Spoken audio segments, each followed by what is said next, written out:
is just fantastic. Captain's Log, Subdates 210921.4. We're going to change the Neutralo formula so that the inmates are more regular, which could help reduce their sudden and urgent desire to keister stash almost everything from their cells. Either that or they've got a kink, and we'd very much like to flush it out. Welcome everyone to the Halls of Injustice. Today we kinda welcome, kinda don't, inmates number potentially 089 Beaux Cormier to the cubes. Beaux is from Louisiana, and Beaux has quite a checkered past. We'll get to that in a moment, because I'm sure many of you have heard the tales of assassins. Not the types you'll see in Assassin's Creed, or even Hitman, nor the types that put glowing sticks into a man's tea, or long shot a moving vehicle. I'm talking of course of the usually cheap, dumb and easy to catch types. If you haven't heard of an assassin like that, don't worry, I'm sure in the Animus one day we'll get someone like that and not the same regurgitated story over and over again. And for the sake of it, we're going to talk about somebody like this today. I've already given you his name. He is not, though, the assassin, alleged. So in Louisiana, a man called Beaux has been having a bit of a tough time for most of his life, from as early as 17 years old, to simply obey the law. This earlier mentioned checkered history includes serving some time, minimal time I might add, for forcible rape of a 12-year-old family member when he was 17, third-degree rape, which is considered sex without proper consent, cyberstalking, animal cruelty, armed robbery, and intimidating a witness. We can add another charge to that in a minute, but not yet. We've got more to do here. I thought I'd add some context. So for this we go back to 2002, when at the age of 17, he forcibly raped a 12-year-old family member. He initially pled not guilty, but later entered into a plea agreement to a lesser charge of felony carnal knowledge of a juvenile. November 2004, he was sentenced to 7.5 years at hard labour, which was suspended for 5 years of supervised probation. Beaux then was ordered to pay the victim's father $820 and have no contact with the victim during his 5-year probation. He also had to comply with the sex offender registration and notification, which was for 15 years.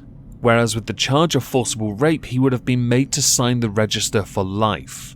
The 2 counts of cyberstalking were for threatening and terrifying a man in July and September of 2002. In 2003, he agreed to plead no contest to one of the charges after the state dropped the other.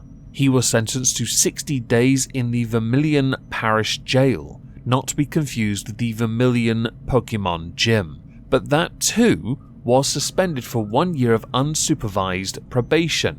In the subsequent years, Beaux was arrested for speeding, stealing, cruelty to animals, up until 2007, where his probation was revoked for failing to attend a hearing and comply with the sex offender registration requirements.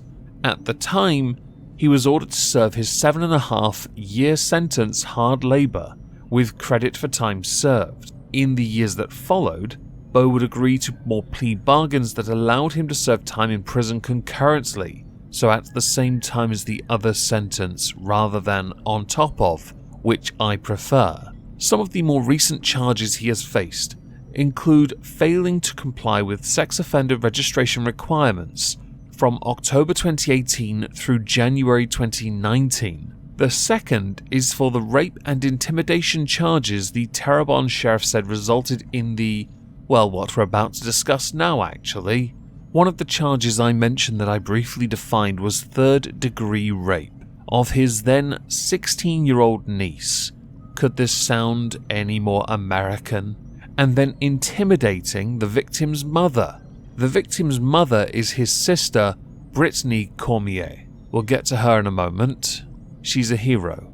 An accusation not long after that sexual assault of his niece came to light, and he was arrested. Because of his history and the fear this would go to court, Beaux is alleged to have escalated with the help of two friends, Andrew Erskine and Dalvin Wilson, with his genius plan allegedly being to assassinate his niece so she could not testify against him. During the month of July 2020, the three men conducted surveillance on the target home, that home being that of the niece and mother Brittany Cormier.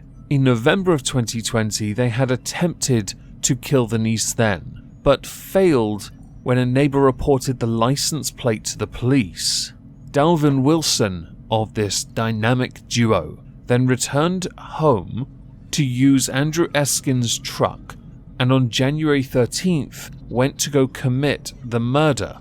But this is where Brittany Cormier becomes a hero, and also at the same time proves just how dumb the assassins are, because Brittany Cormier pretended to be her own daughter, and in doing so also shut her daughter away and locked the door, so she was protected. Also in the house at the time was next-door neighbor Hope Nettleton, a friend of Brittany's, and Hope did actually manage to wrestle with one of the shooters, but was unfortunately shot fighting him off. Brittany was shot and killed because they believed she was the victim, the child. Which is interesting to me because they did conduct surveillance with Beaux Cormier, allegedly, and at no point did he bother to tell them, no, it's the one that looks more like a child than the one that looks like an obvious mother. A close friend of theirs that spoke to an outlet called The Advocate, called Samantha Lemaire, said that she would do anything for her kids, but to this extent, I would have never thought it would ever have come down to this. And just for the sake of it, there was actually one additional person in that closet with the daughter, and that was the stepdaughter, with Lemaire believing that Brittany Cormier did in fact lock them into that closet to protect them. Erskine and Wilson were both caught, arrested, and charged with first-degree murder after it took law enforcement a couple weeks to crack this case because of the license plate that was noted back in November. Andrew Erskine and Dalvin Wilson have both since confessed to their involvement in the double homicide. Prosecutors are currently, because obviously Beaux Cormier had to be arrested as well, they grasped on him quickly. Like that, prosecutors are currently investigating bits and deciding how this is going to go to trial, but they have already said there is a very strong case with this, but also a very strong case for the death penalty. It is most certainly, and I'll quote the District Attorney Joseph L. Waits Jr., but as far as the death penalty, that is absolutely on the table. All three men are currently booked into the Terrebonne Parish Criminal Justice Complex and are being held in lieu of a $2 million bond.